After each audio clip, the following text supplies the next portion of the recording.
bite-sized coaching for busy people. Hello and welcome to Transformational Parenting.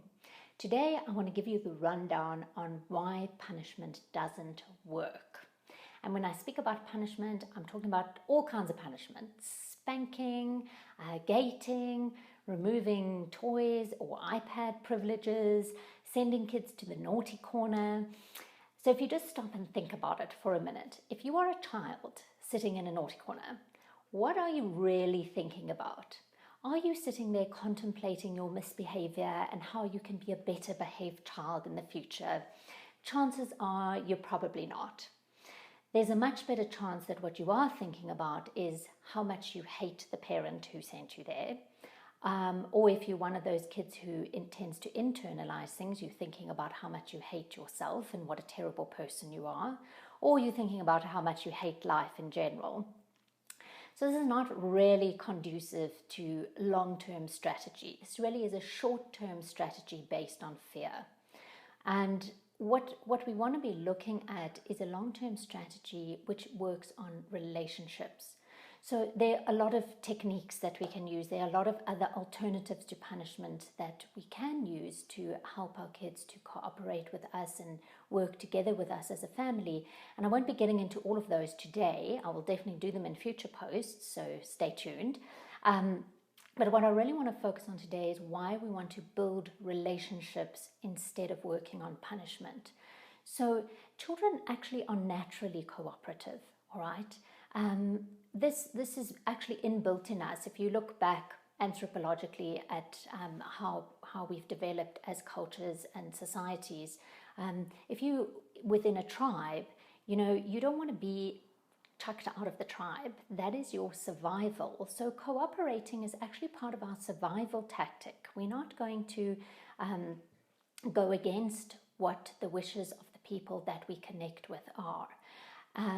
So if there's a competing tribe that comes along, we'll also check in to see with our caregivers, with our parents, are these people safe? Are they okay to connect with?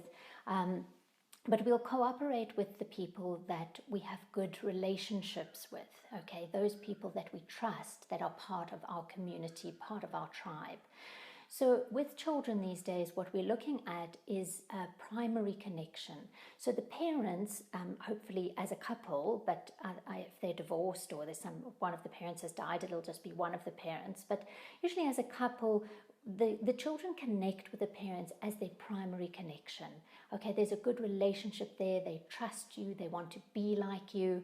And what happens when we break down that connection is that they're no longer looking to us for that guidance. All right, so when you're the primary connection, the children actually want to cooperate with you. They want to be helpful. And we see this in little kids all the time. They want to help with the shopping and they want to get involved with the cooking. And, you can even just give them a stern look and they'll immediately stop what they're doing. So when you are the child's primary connection, you have a good chance of that child becoming like you just by observing you, just by imitating what you're doing, which is what children naturally do as they grow up. Now, if that connection is broken for some reason, if they don't trust you, if they are sitting in a naughty corner thinking how much they hate you, we're starting to erode that natural primary connection. That doesn't mean the child doesn't need a connection. They still need a connection. So what happens then is that somebody else or another group of people become that primary connection. And very often that's the peer group. Now, once the child has created a primary connection somewhere else, then you as the parent become that competing connection. You become that competing tribe, which if their primary connection doesn't like you, you're in for big trouble. So we don't see this that often with very little children, but the more we're breaking that connection over time, the more punishments, the more timeouts, the more we're rejecting children, the more we're spanking them, the more they don't trust us, they start looking for that primary connection somewhere else. And if you haven't built that primary connection to be very strong while they're little, you're going to have a lot of trouble when they hit those teenage years. So everything that we want to do is to build the relationship. If we have a strong relationship, it doesn't mean our children are going to be robots and they're going to do everything that we say, but we have a much better chance of them adopting our values and behaving in ways that we find acceptable and emulating us as human beings. So the takeaway from today is, please work on relationships, not on punishment.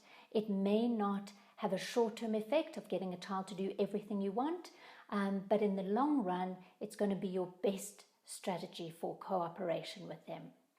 So if you'd like more, please subscribe to our YouTube channel below, or you can join us on our website. That's www.transformationalparenting.guru.